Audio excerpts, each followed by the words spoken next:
Hi, so this is just a quick overview of Cubism. We're going to talk a little bit about Picasso and his problematic nature, as well as Braque and sort of the development of Cubism. So right now at this time, we have modern artists rested on the brink of total abstraction in 1910. So we have very much Picasso and Braque coming very close to having sort of the purest sense of abstraction, and we're going to see it very soon with modern artists. But we're going to focus on Cubism today. So with Extractionism and Fauvism, we saw that Matisse liberated color, line, form, and space from their status as mere tools for documenting the visible world. Kandinsky invested in the spiritual realm of art and contemplating of music and creation. And Kandinsky bringing abstraction from purely his imagination versus for most avant-garde artists working in the early 20th century, though, abstraction was simply a means of distilling to its essential qualities from observed in the real world. So we see Kandinsky and other artists really getting to sort of the brink of abstraction, and Cubism is a part of that as well. So Pablo Picasso and Braque were questioning the way in which reality was represented, the physical world, and weak abstraction. Rather than challenging the significance of material world, Cubists questioned the means by which this reality was understood and represented. Henry Bergson writes the theory published Matter and Memory of 1896. Consciousness is an accumulation of experiences. In other words, no rational being can experience a single instant of time. The past, present, and future are not separate moments of awareness, but an unbreakable continuum or an experience of duration. So with sort of Albert Einstein publishing his theory of relativity, as well as these other sort of concepts about the fixed nature of space and time not really existing, we're going to see Picasso play with some of those ideas in Cubism so that you have multiple views and multiple moments all combining together into one work. We're going to see that Cubism is going to influence movements like Suprematism, Dada, Constructivism, Gestalt, and Art Deco. Cubist painters rejected the inherited concept that art should copy nature or the artist should adopt the traditional techniques of perspective, modeling, and foreshortening. They would emphasize the two-dimensionality of the canvas, reduce and fractured objects into geometrical forms, and again, multiple contrasting vantage points. So again, Braque and Picasso are really the establishers and developers of the Cubist movement because of their mutual relationship. You'll see in 1908 to 1912, Braque and Picasso are constantly working off one another. When one paints something, the other paints something. They're constantly sort of contradicting or fighting in this sort of artistic way that pushes one further as they keep going back and forth between the two. Whereas Picasso was impulsive, prolific, and anarchic, Braque was slow, methodical, and meditative. And so we're going to think about them separately, but we'll also see how they connect to one another as well. So Picasso was born in Spain in 1881, and he very much sort of connected himself more with the city of Barcelona, where his family moved when he was 13 years old. And his father was a painter and gave him instruction. His father took a post in Barcelona's School of Fine Arts where Picasso was allowed to enroll, and so he was studying important works of Diego Velázquez at the Prado Museum. Picasso suffered serious poverty in Madrid and chafed under the strictures of academic education, and Barcelona was really trying to change its city and to make it more modern, so he's trying to sort of move in this period as well to sort of gain fame and money for himself as well. So he's painting in both Barcelona and then eventually Paris when he moves there. In 1900, his work was selected to be hung at the Spanish Pavilion of the Universal Exhibition in Paris. He was 19 years old then, and very shortly after that, his first painting is sold. This is him in Paris.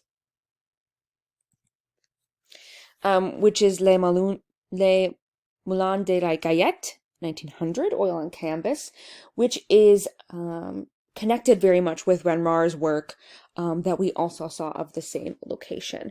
So Bertha Wheel, who is Picasso's friend, is the first one to sell this work of his, and similarly to Renoir, he is depicting this dance bar or dance hall at the time where people come and gather, but instead of doing sort of the frilly sun-dabbled daylight image, he instead goes for the nocturnal, considerably more sinister view that's much more tenebrous and maybe sort of nefarious as well.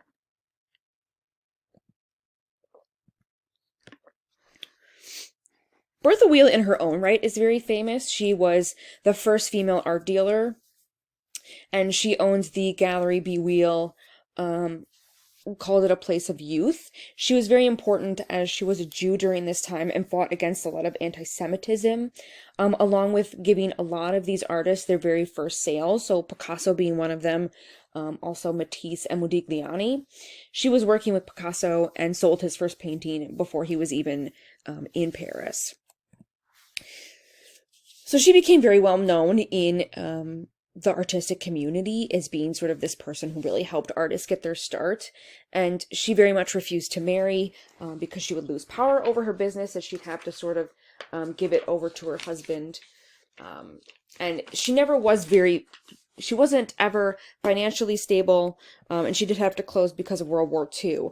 But she was very monumental for giving Modigliani his first ever and only exhibition, which was closed down because of the horrific nudity, which we will talk about. I don't think we've talked about it yet. No.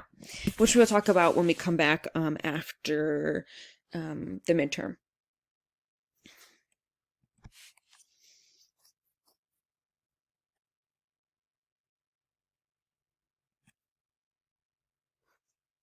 I couldn't find a really good image of this cartoon, but I think it's so funny. Showing sort of Bertha Wheel at the center here, and all the little artists that she helped train in the sort of dancing around her, Picasso being here on the right, as the little man that he is.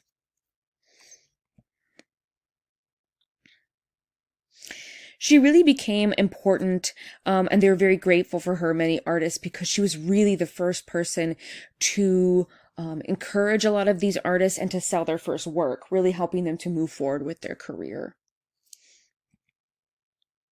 So Picasso is going to move to Paris and live with Carl Casaguemos, who's on the far right here, and this is with their other friend in the center. And his friend is really going to be the inspiration for his blue period.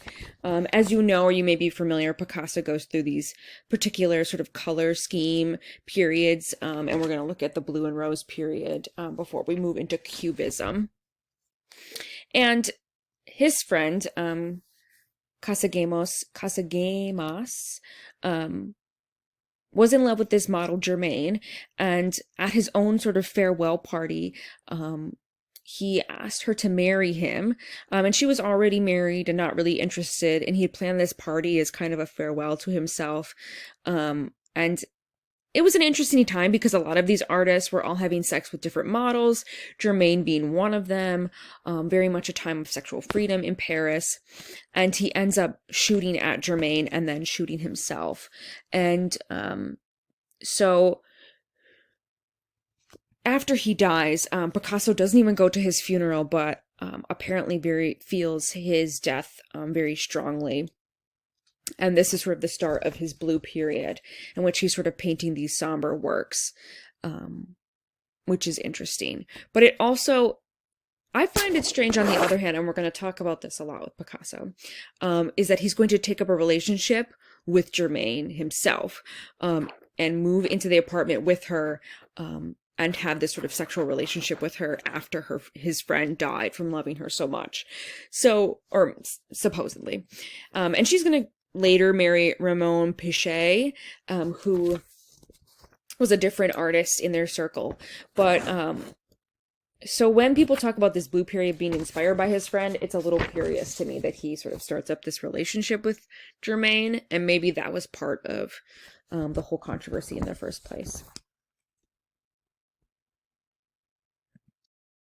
So the Blue Period, like I said, 1901 to 1904, he's living in Barcelona and in Paris, and he painted predominantly in a blue palette. So a lot of his works are figures and themes expressed in human misery, including hunger, cold, hardships that he experienced while trying to establish himself. He connected a little bit with El Greco and Spanish physical torment. He also had some sensitivity to victims of modern capitalist society, which led him to join the Communist Party.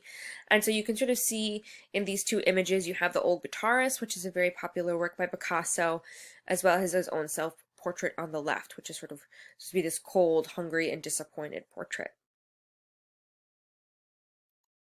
La Vie is a work that is talked about in the book from 1903. This is sort of a gaunt couple here on the left, with on the right, you have this sort of stern gaze of a woman holding a baby, who emerged from studies that Picasso did of women's inmates in prisons who were sort of suffering from venereal diseases. But they are free models, and so he painted her specifically from an inmate. So the woman on the right is clothed in this sort of heavy drapery, gives her sort of this timeless appearance of a Madonna, even though she's kind of embodying this contradictory view of woman as either like a saint or seductress. We don't really know like what kind of figure she is. Is she positive? Is she negative? Versus on the left with these two nude figures, very much seems like the shaming of Adam and Eve when they are rejected out of the Garden of Eden. And the scene as a whole sort of brings this like blue coldness to the imagery, right? The coldness of the skin, it looks sort of like death. So very much sort of this sad, depressing vision of maybe a Madonna and Adam and Eve figure, and sort of what this could interpretively mean about his work. Originally, he painted the man's portrait as a portrait of himself, but later changed it to his friend who had died, Casaguemos. During this time, in about 1904, Picasso is going to move into this place on Montmartre Hill called Laundry Boat, which is this area here in Paris. And he lived there with sort of an ever-growing circle of friends, of painters, poets, and actors and critics. And it became this very popular place for people to meet. It wasn't necessarily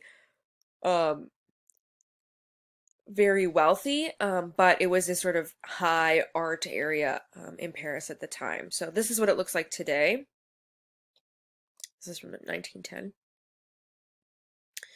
And this is where Picasso stayed and had his studio. During that time, he paints Woman with a Crow, and it's this very sort of macabre pastel in which a woman is grotesquely sitting with these kind of creepy long fingers and tall shoulders. And she sort of kisses this raven, and the subject very much evokes Edgar Allan Poe and the sort of dark and creepiness and sinister idea of this figure. And apparently this woman actually existed, and she was a woman who had trained her bird to pick up crumbs in a cabaret in Montmartre. And so Picasso here painted her in this very macabre scene. And you can see he's starting to give way to this blue period and move into his next period, which is called the Rose period.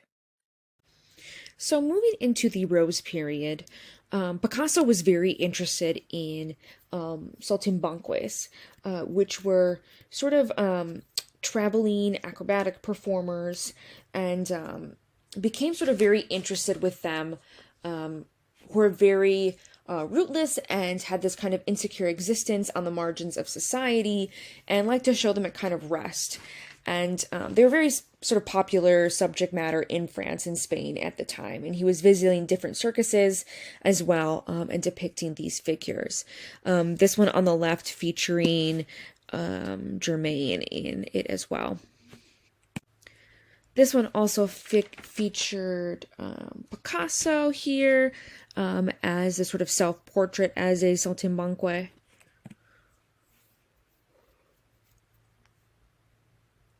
Cézanne was also interested in the topic as well. It was something that we saw in modern art, not something that I necessarily showed you before, but something that was occurring amongst other modern artists as well. Very sort of interested in this kind of rootless existence that these performers had, and very much, again, in connection with depicting performers in France.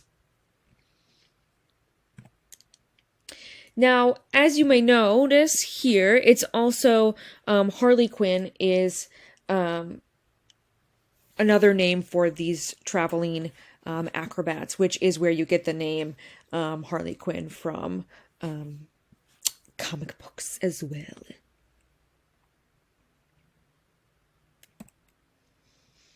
We also see Henry de Toulouse-Lautrec. Here's a version of his performers, as well as Daumier, which we talked about as well.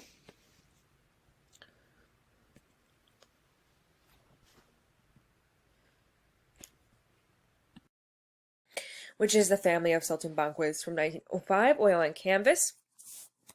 And this was a really big work that he produced. He made a lot of different sketches and images before creating it. And the x-rays sort of reveal a lot of different compositions. It was kind of hard for me to find some images of this. I found some ideas from an article here that you could see. So versus these figures that are on the right, facing out to the right, they are originally facing out to the left, maybe would have looked like this. And you can sort of see this through the x-rays that they did on the paintings themselves.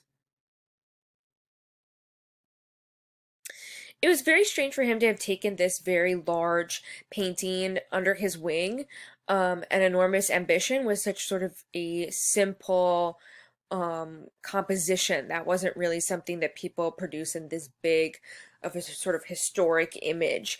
And you're going to see that with a lot of his work, where he produces these great masterworks that are on these massive canvases that don't really depict subjects that would have traditionally been on big canvases. In this image, in this sort of stark landscape, he paints himself as the Harley Quinn here. So this is a self-portrait. And painted the rest of the figures based on his friends and family members. And this painting is very interesting because you have all of these figures that are not really interacting with one another or connecting, and they're in this sort of dark and sad landscape. So you start to think what's sort of the turmoil or ideas that Picasso is trying to portray through these different elements of his work, like even this figure sort of staring off to the right, not paying attention to the rest of the figures. So what Picasso is focusing on with this family of Saltimbanquis is the sort of alienation that occurs in modern society. So the book says these homeless entertainers who eked out a living through their creative talents, existing on the margins of society, have long been understood as modernist surrogates for the artist. So through this barren landscape and through having these figures that don't really sort of interact and connect with one another, right? You have this female who looks off to the side longingly, and these other figures who all seem to not be looking at one another. It sort of stands as this alienation that people feel in modern society and not being able to connect. So psychologically withdrawn and uncommunicative in this sort of silent landscape. So sort of rethinking these ideas by Kirchner and this loneliness in society that continues to occur in sort of in the modern day with machines and sort of general feeling of alienation. So in 1905, Picasso meets Gertrude Stein, and she's living with her brothers Leo and Michael in Paris, and they're working to amass a sort of modern art collection at that time. And she introduced him to Matisse, and she was a famous author of her own. She had a lot of books that she was writing at the time, and she becomes quite famous in her own right. But she sat about 90 times for Picasso while he painted her. And this is sort of a very unconventional pose for a female sitter. She's very self-assured. She feels sort of very proclaimed and powerful. It's a very powerful female sitter expressing her sort of genuine artistic genius in her own right. She fills her corner of space like some powerful, massive work of sculpture. And so Picasso created this great portrait of her to really represent her as an individual and as an artist in herself. Later, he's going to go back and repaint the face, which is why you get this sort of lopsidedness of the two eyes that you can see here. but he's really sort of investing his time and energy into creating this powerful portrait of her. And you can see this other portrait by Felix Vallotton is painted only several months later. And you sort of get the difference between the two approaches. So here's Picasso moving to a more Cubist aesthetic that's soon to come, versus the right, where you have sort of a more realistic portrait of her. But she's very famous. Here's her with her portrait by Picasso, and going to produce a lot of books and scholarly sources of her own. So she's one of these artists that, although sort of a fictional, she was mostly writing in literature and not producing sort of modern art in the traditional sense. She hosted a Paris salon of her own, which featured leading figures in literature and art like Picasso, Ernest Hemingway, F. Scott Fitzgerald, Sinclair Lewis, Ezra Pound, Sherwood Anderson, and Henry Matisse. And she became famous for publishing her quasi-memoir, The Autobiography of Alice B. Toklos, which is actually her life partner. So she was in fact a lesbian, and her name is taken on by one of the Guerrilla Girls as sort of their anonymous name, misnomer. This book had such famous phrases like "a rose is a rose is a rose," and she has sort of a complicated life because she was able to sort of protect herself even though she was a Jew and stay in Europe, in Nazi-occupied France. During World War II, she had some protection from Nazi friends, as well as sort of having an in with some other figures. So she was able to stay there during World War II, but was a very important figure in literature and the modern art period as well. So we start to see Picasso being influenced by Greek sculpture and painting, and the studies of antiquities at the Louvre and the exhibition on Ingres' work, and starts producing sort of primarily nude figures like idealized women or adolescent boys, all kind of in this terracotta palette, which is very supposed to mimic this ancient Mediterranean terracotta imagery. And you see this kind of image where you have a woman that's kind of almost her mirror reflection, but not quite. And you see Picasso starting to get interested in primitivism and Gauguin. And we're going to see how that influences him with this painting here, which is Les Mocias de Avigno from 1907. It is often called the single most important painting of the 20th century because it shattered every precedent pictorially as well as iconographically, which is poggers, right? It's this very powerfully aggressive image. It assaults the viewer, could even be called the first Cubist painting, and sort of combines this idea of expressionism as well. And it wasn't something that we see into later Cubism because they're not really producing that many multi-figure compositions. Nothing really stylized in this amount of fervor. So a lot of people are playing with this construct of prostitutes, but Picasso does it in even more of an explosive way with this massive painting. He encounters non-Western art in Paris museums and looking at African art from France's colonies displayed in African masks. And he bought some and kept them in his studio, and decides to paint prostitutes or demoiselles, which means young ladies, in Avigno, which is a red light district in Barcelona, and very much creates this work and is influenced by works like Ingres' Turkish Bath, as well as Cézanne's Bathers. I believe this is the one that we looked at in this class.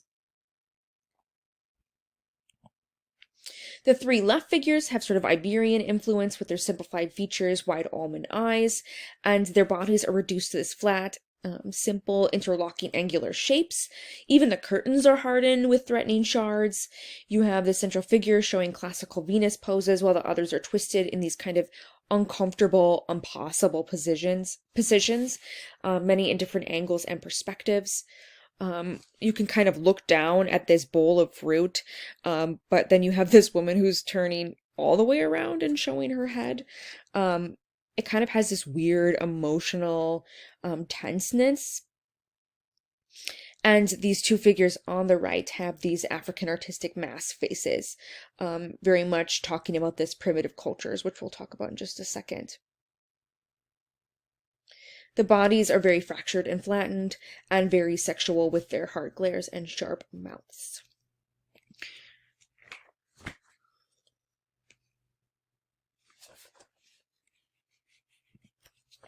Now, what we see in some of the studies that he was doing for this work, he was kind of depicting this whole scene that you have here that looks maybe a little more like something you might imagine occurring, where you have the far left is a figure of the artist identified as a medical student, a figure the artist identified as a medical student holding a book in the right arm and draws back the curtain with his left arm, which doesn't really look like his left arm. It's kind of disjunctured.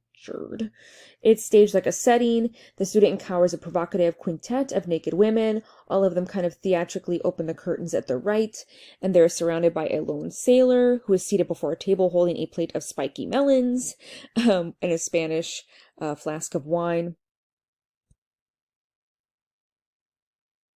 And you have this other second still life that occurs here in the front, which we lose in the final painting. The women seem very sexual, while the male clients are much more reserved as well.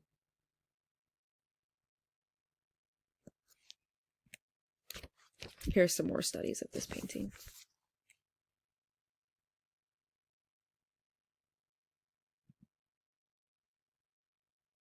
Like we talked about with primitivism and with Gauguin, Picasso's conflation of women's bodies, disease, violence, primitivism was, of course, far from idiosyncratic and very much kind of followed along these sort of primitive ideas of otherness, right? The creating of binaries, male and female, black, white, heterosexual and homosexual, and alterity as well.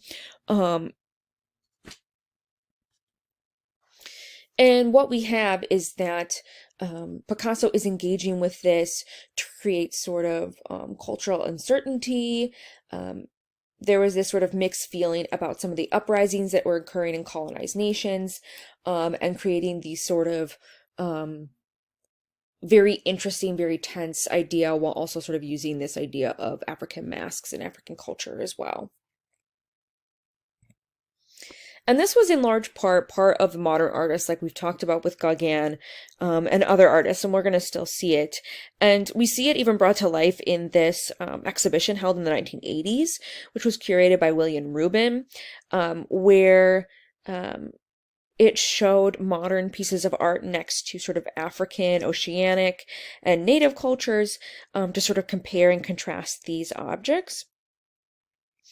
And what we see again is that it's promoting this us versus them scenarios, and displaying these objects against modern art objects, which have wall labels, and it tells you what they are and what they're about, while these sort of quote-unquote primitive objects are just being shown for their aesthetic value. So not for their purpose, not what they are, not where they come from. It doesn't give you any idea of what these objects are. So this sort of thoughtless decontextualization of tribal objects through purposeful omission of discourses on their meaning and uses, instead strictly categorizing them as art, but as stated before, only when relevant to modern works. So this became a very controversial exhibition, and the curator acted like he was not doing it intentionally, but there's very much a sense of othering when you putting these objects with no contextualization next to these very sort of quote-unquote famous Cubist Western discourse objects, right? With like Picasso's guitar, Giacometti's work as well. Even to the extent that they were taking modern works and putting them side by side with masks that they could, quote unquote, potentially be compared to. And like, yes, obviously some of these ideas and inspirations make sense, but it's very much taking it to a one-dimensional idea of these objects, right? And thinking of them only in their aesthetic value, which very much sort of, objectifies them in a very horrific way. And even in the 1980s, seeing an exhibition put on like this is very sort of far away from how we think about, far away from how we want to think about African objects versus modern art. Sort of nonsensical. We have to kind of admit that they were using it in this sort of very othering way. Sorry, I just moved my contact. I can't see. So again, going back to Gauguin and thinking about this otherness as well, and this sort of sexualization, objectification of the other. We are now moving on to Braque. He was 1 year younger than Picasso and was a descendant of amateur painters. And he very much begins with doing these trompe l'oeil collages, which means a representation of an object with such verisimilitude as to deceive the viewer concerning the material reality of the object. He moved to Paris and was inspired by the Louvre and Cézanne and started submitting work to the Salon and was inspired by Fauvism. And around this time, we're going to have him and Picasso's paths cross. Both sort of producing different works of art. So this is Viaduct at Les Estaques from 1907, oil on canvas. And both Picasso and Braque are considered part of Cézannist or Cézannism, in which they both really supported Cézanne's vision of art and the depiction of landscapes and images. And so, however, in this image, Braque really creates his own distinctive palette with bright coloration that's very sort of tame compared to his Fauvist contemporaries. However, the landscape is rigorously constructed and to make a palpable sense of volume. So instead of trying to depict linear perspective, I don't know how I was going to say linear landscape, linear perspective, or showing things in a perspective way that makes sense to the viewer, he uses weight and volume in the objects to show that they're moving back into space and that they have value. So, and he also did this by framing the canvas in trees here, which is something that Cézanne did as well. Braque didn't paint that many nudes, but he does have Picasso visit around 1907, and after visiting him, he starts to play with the human figure. And he's not as motivated by sexual themes as Picasso is, but he definitely wanted to create a new sense of beauty in terms of volume, line, and mass, and so he does start playing around with this construct a little bit in this work, Large Nude. Now you can see his work changed pretty drastically. So this is the same place that we just saw. So Viaduct at La Estaque moved to Houses at La Estaque in 1908. And here you have the houses and trees becoming so simplified that they become geometric volumes, experienced at a close angle and sealed off from surrounding sky or land. And the forms move forward instead of back, even though they have volume and move in all these sort of different landscapes. You have this interesting way that the forms move towards you. He's constructing a sense of space, but not constructing perspective correctly. And this is there's a belief that this is really one of the earliest Cubist paintings, not de Mocias, but this one in particular, that he's really starting to invest himself in shape, in square, in cubing. When Braque does show this work to Picasso in 1908, he tries to submit it to the Salon, and it was rejected, with Matisse saying that this work was made out of little cubes, which is where Cubism got its name. So Picasso and Braque start spending a lot of time together, and in this particular work by Picasso, Three Women, after he starts working with Braque, he sort of reinvents this work and bring back some of the constructs of Les de Mocias with the Venus figures, right? Again, we have these arms up over their heads. But instead, these women are even less fleshy than those in Les de Mocias and come even more as sort of carved out of sandstone, right? You get sort of the hardness and the sharpness of the figures themselves. They look like they're made out of stone or something very sort of tangible instead of paint.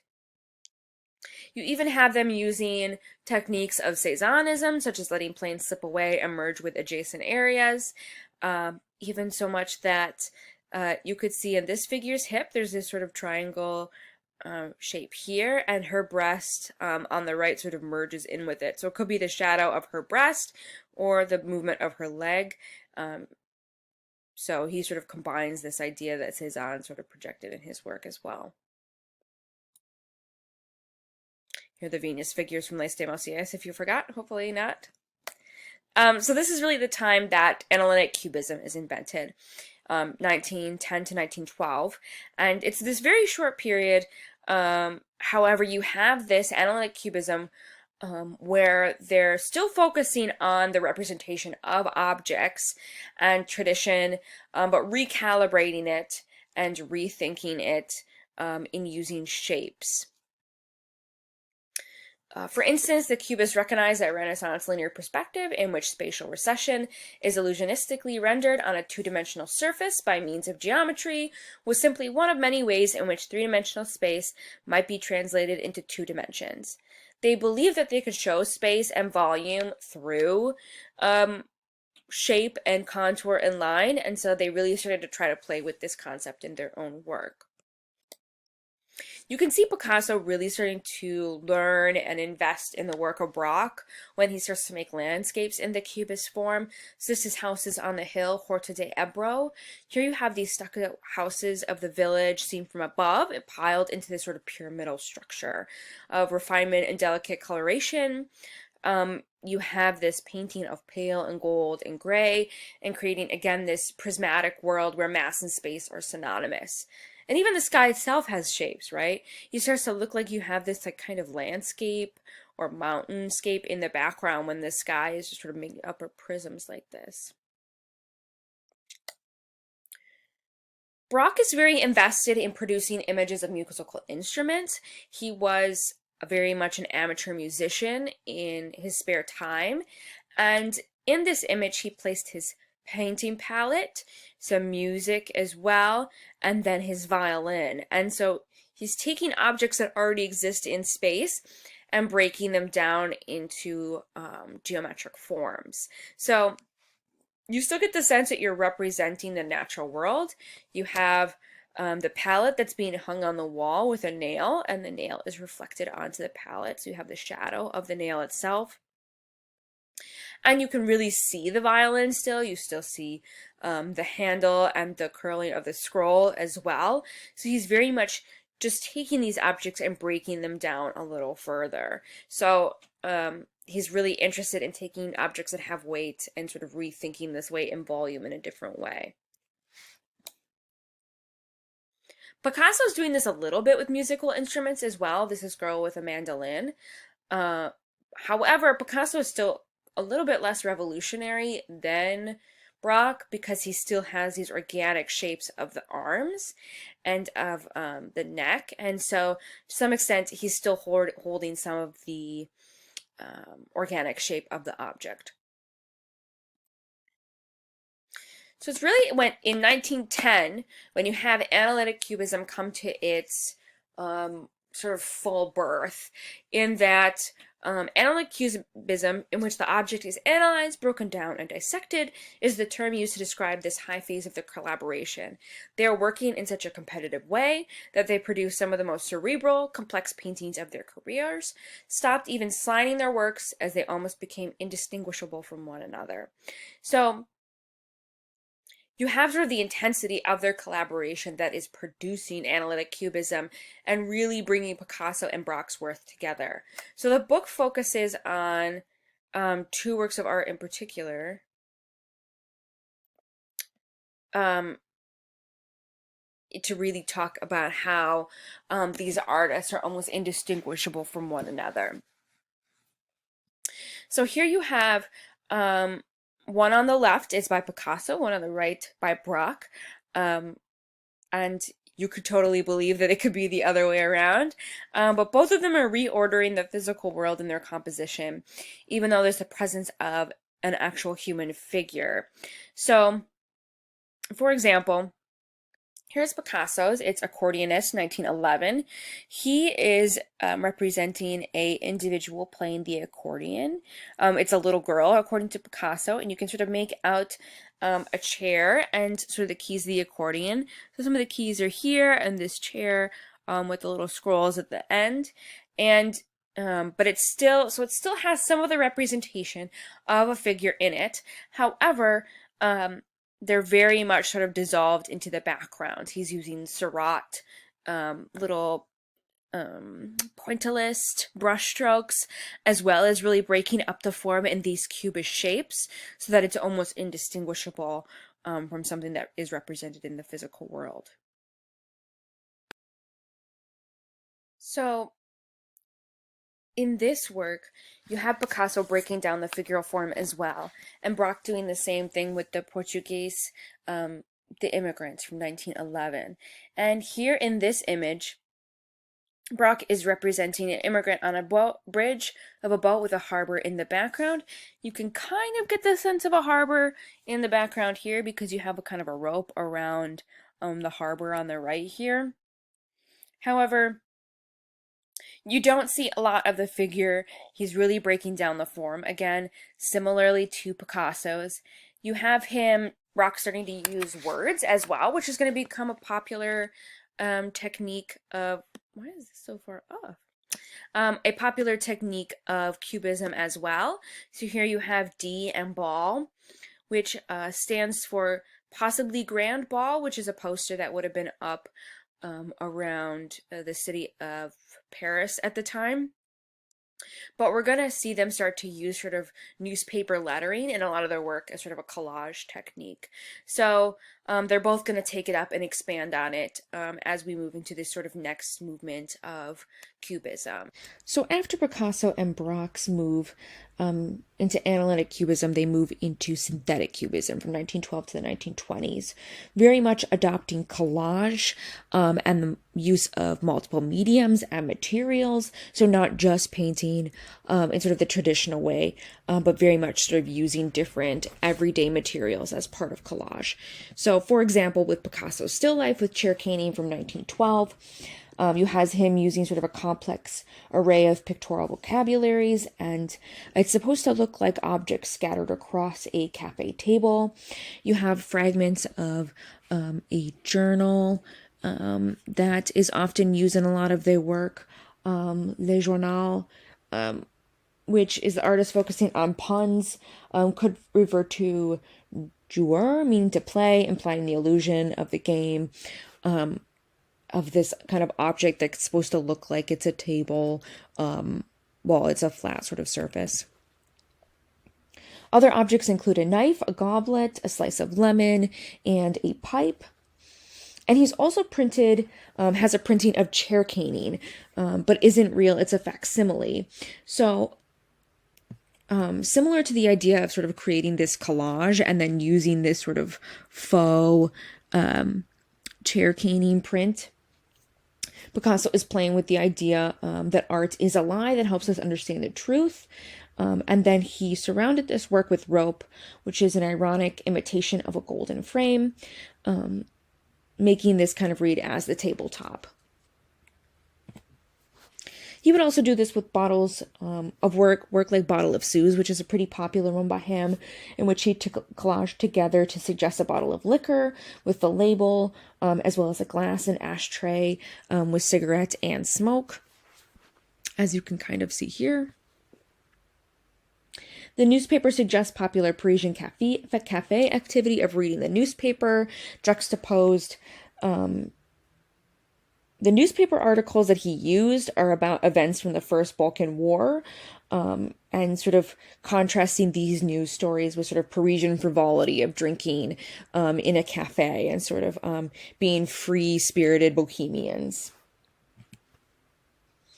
Braque was also playing with Cubist sculpture. We see a lot of sculpture as well that I'm not necessarily showing you in this presentation, but Picasso did play with it as well. Braque was making Cubist sculptures before he was even making paper collages, but he didn't want to keep them. He often threw them away and destroyed them. But this is one of those where he creates a sculpture out of paper, like a sort of standing collage. Pablo Picasso would take this and run with his maquettes for Qatar, Paris, 1912, in which he sort of created this 3D version of a collage into an image of a guitar, kind of looking like the mask that was seen in the Primitivist exhibition. But these sculptures can be completely arbitrary, and they don't necessarily often interact with reality. And we'll come back to Picasso again to look at his Guernica work, as he's affected by World War I and World War II. But I wanted to talk about the problems with Picasso as an artist, because as you may feel, as I could tell from sort of the groans of the class, is that Picasso is sort of a controversial artist, as you may or may not know. And I'm going to give you some reasons why and break it down sort of for you. And this is not something I've done before in class, but I think it kind of holds value as we start to think about some of these artists and their value in sort of the Western canon as a whole. Because we see that Picasso is such a strange character, and sort of the way that he treats his wives and girlfriends. And so I'm going to show you how sort of terrible it is at the core, and kind of what kind of man, even though he was proclaimed as this sort of genius of Cubism and art, sort of what he did to the women and people in his life. So, of course, as I talked about, he kind of quote unquote stole Germaine, who was the girlfriend of his friend who killed himself. He also spoke poorly of Bertha Wheel, who was that first art collector. Was she an art collector or a gallery owner? First art dealer in history. He calls her a homely Jewish spinster with spectacles thick as goldfish bowls, which is not necessarily a compliment, I would say. And what we see about Picasso's life is sort of the ins and outs of him using women as sort of inspiration for his work. And I'm going to sort of show you this and move through them, and you're going to sort of see how his relationships unfold. So, for example, Ferdinand Olivier was his first great love, and fell in love in 1904. She was a French artist and model who inspired part of Picasso's Rose period and Cubist paintings, and they had a tumultuous relationship that lasted about 7 years, and she ends up writing a memoir that he asks her not to publish until they're both dead, which is very strange, and we will see that being the case for many of his women as well. But he created some of these early paintings and Cubist paintings, like this one on the right of Olivier.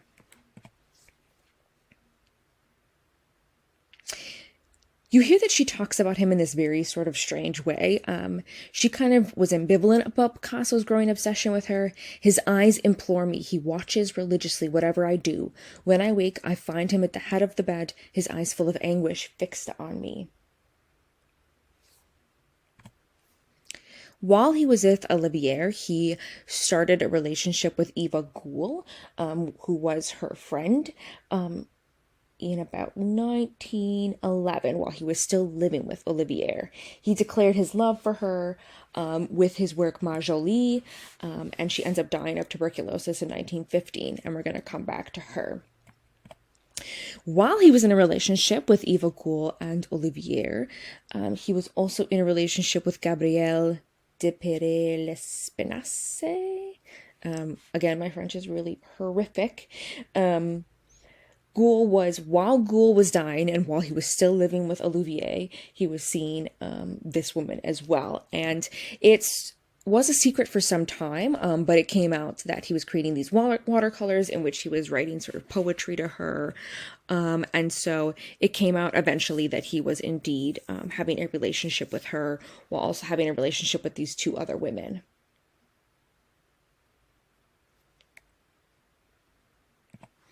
After his relationship with L'Espinasse fell apart, Irene Lagoot was his next victim. Unfortunately, he fell madly in love with her, and she was very famous, and he had fallen in love with her and asked his friend Apollinaire to help kidnap her and bring her back to Paris. She escaped, but apparently came willing a week later, which seems suspicious to me. But she continued to have an affair with Picasso, on and off, until they decided to get married. But she jilted him at the altar, and he would later create the work The Lovers for her. How very romantic. He next would meet his first wife. This is the one he officially married. She was a ballet dancer, Olga Koklova, and she was of noble descent, and they were married for about 10 years, but she filed for divorce after not being able to deal with sort of his numerous infidelities. And she stopped her ballet career while she was with him, and then did experience a leg injury. So she's often shown sitting in some of his work, which we will see here.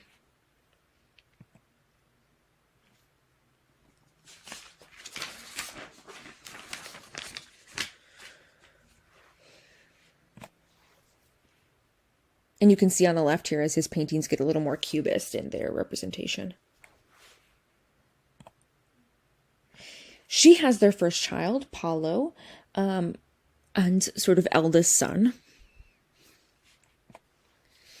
And as the relationship starts to get tumultuous and they move towards divorce, you can actually see Picasso's work get more and more monstrous in his depiction of her. Very angry, very sort of grotesque.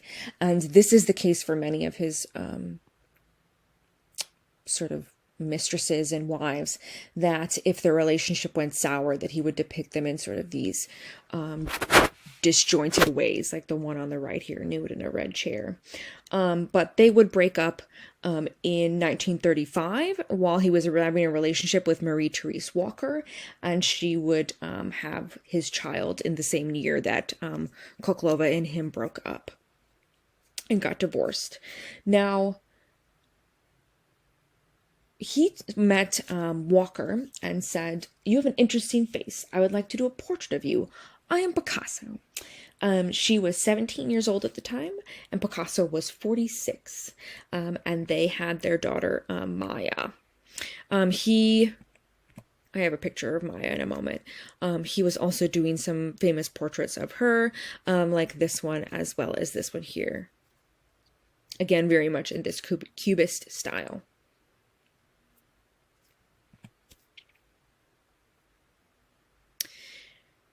Picasso was very much obsessed and devoted to Maya, his first daughter, and he spent a lot of time with her until sort of the last 10 or so years of Picasso's life, because his final wife keeps him secluded from very much of his old family, probably in fear that he was being sort of unfaithful, which was, of course, the case. But he did these sort of very fantastic paintings of Maya, which show sort of his dedication and love to her.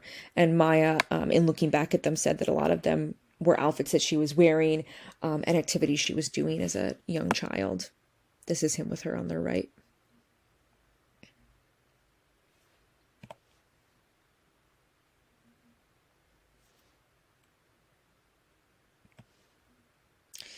Here is Maya, who is the eldest daughter here, with his future children, Cloud and Paloma, which we'll talk about shortly. Who we'll talk about shortly.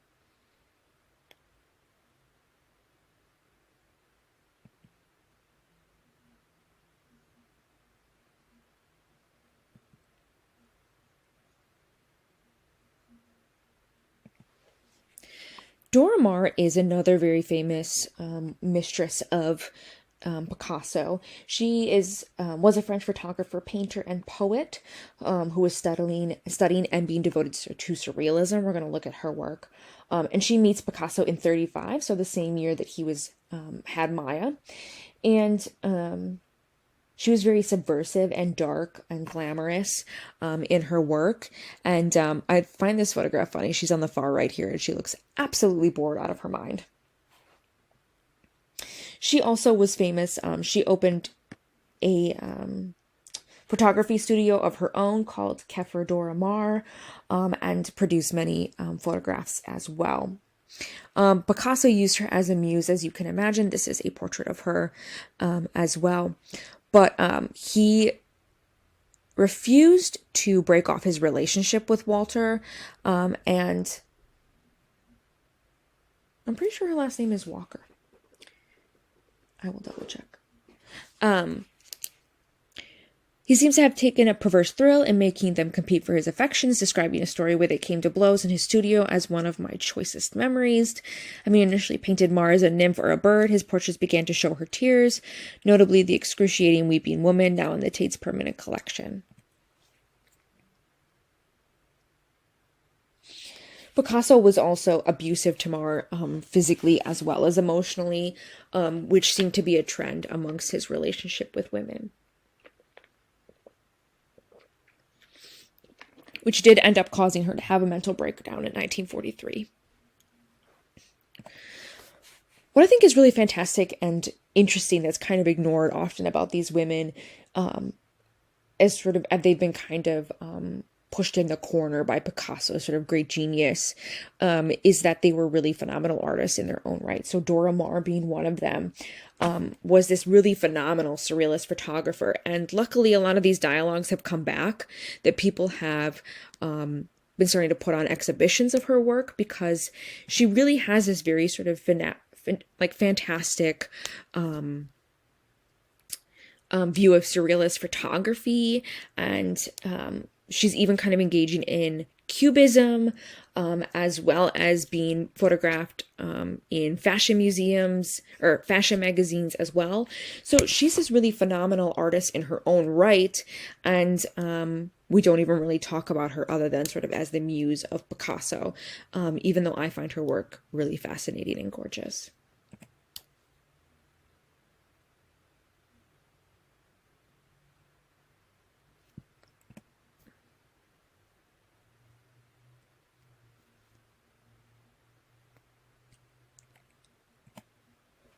So I'll include some links to her work so you guys can sort of read about it.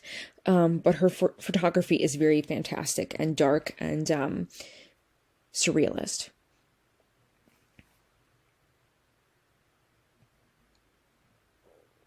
This is her work that looks very cubist.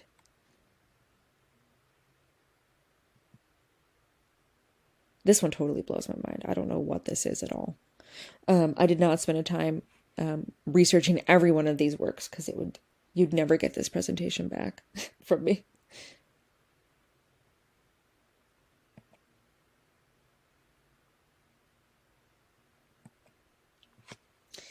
The next artist who also married Picasso was Francoise Guillot, who was very famous because she was 22 years old, and he was 62 when they were married. So, or not, they never got married, I'm sorry. 62 when they met, so 40 years apart. He was still married to Koklova at this time, so this is 43.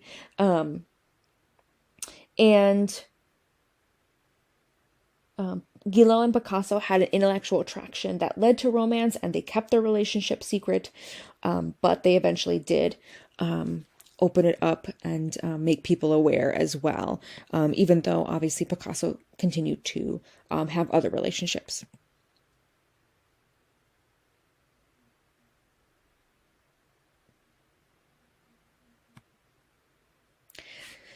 They did have two children, Paloma and Claude, which show up in a lot of the photographs that we were just looking at before. But Francois grew tired of his abuse and affairs and left him in 1953. And she wrote a book about her life with Picasso. And that ended up actually getting her children disinherited, which we'll talk about. But she went on to have a life of her own with Jonas Salk, who developed the first vaccine against polio. But again, this is another woman who is an artist in her own right and in her own sort of work that's very sort of developed in Cubism as well as abstraction. And she's still alive today and creating work. So she's 99 now. I do have a video of her talking about her journals. But a lot of her work is very interesting and powerful and not talked about, except as sort of Picasso's sidekick.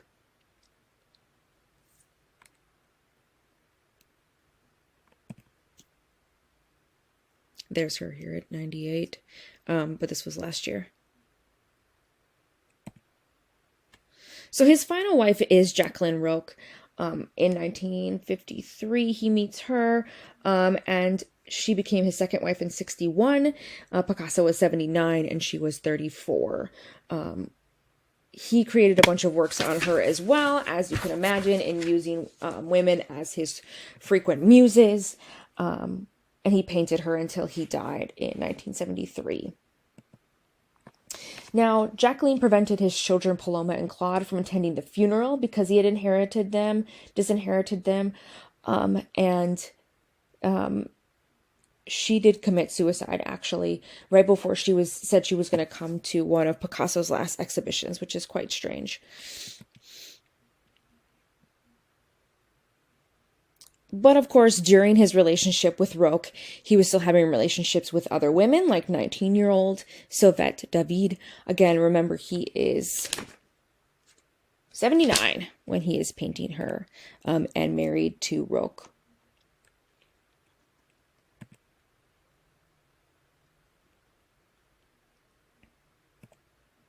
So what we find about Picasso, and sort of our frequent dialogue about him today, is that Picasso really kind of, quote unquote, bled the woman in his life dry. He used them for art, he used them as his muses, and then discarded them once he was bored and tired of them. Not only sort of emotionally and physically abusing them, but also sort of abusing them for his own power and artistic expression. Also, why is he always photographed with his shirt off? I don't understand. Marina Picasso, one of Picasso's granddaughters, said that he needed blood to sign each of his paintings. My father's blood, my brother's, mother's, grandmother's, and mine. He needed the blood of those who loved him. Even thinking back to Guillot's Life with Picasso from 1964, in which she talked about the way that he treated her, and treated her children by disinheriting them because she was the only woman who ever left him in his entire life, and stood up to him.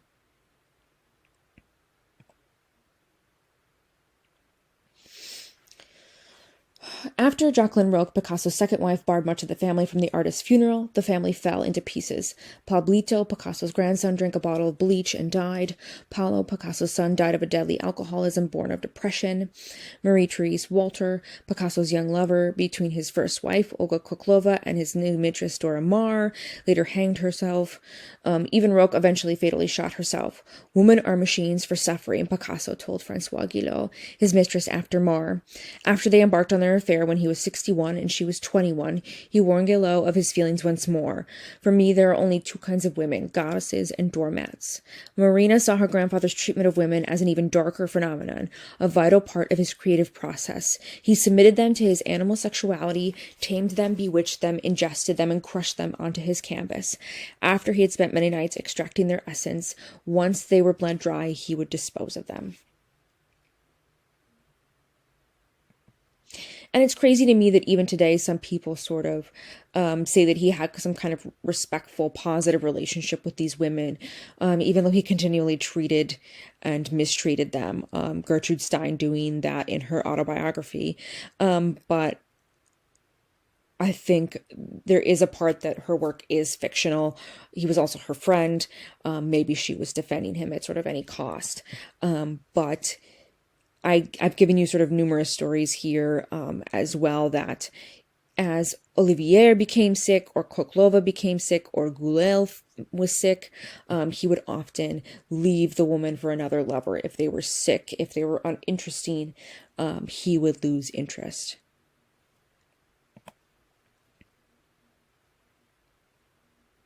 Even having Koklova follow him around at some point, people saying she was mad, and sort of being neurotic about the way that he had treated her. And it's crazy to think that someone who is so powerful and strong at this time, and even today with Picasso being sort of this genius of modern art, that he's been able to sort of get away without this dialogue becoming sort of more prominent and powerful in even art historical textbooks, because it's something that people say, oh, well, he said women are either goddesses or doormats, and maybe that's funny. But he was obviously a physically and verbally abusive man to the women in his life. Emma Solkowitz did a protest recently. They're well known for their Columbia University protest, where they carried around a mattress after the campus didn't handle their sexual allegations appropriately. And so Solkowitz went around the Metropolitan Museum protesting works after it came out that Chuck Close was accused of making crude comments to his female models, and the Met said that they would put an asterisk next to people's names in the gallery that had sort of committed sort of sexual offenses against women, and Solkowitz believed that that was not enough, right, to reduce women's lives to an asterisk. So Solkowitz walked around with asterisks on their body and stood in front of Chuck Close's paintings, as well as Picasso's Este Mocias, saying, Picasso's main conceit are these lines that chop up women's bodies. It's kind of dismembering bodies to rearrange them as more visually appealing.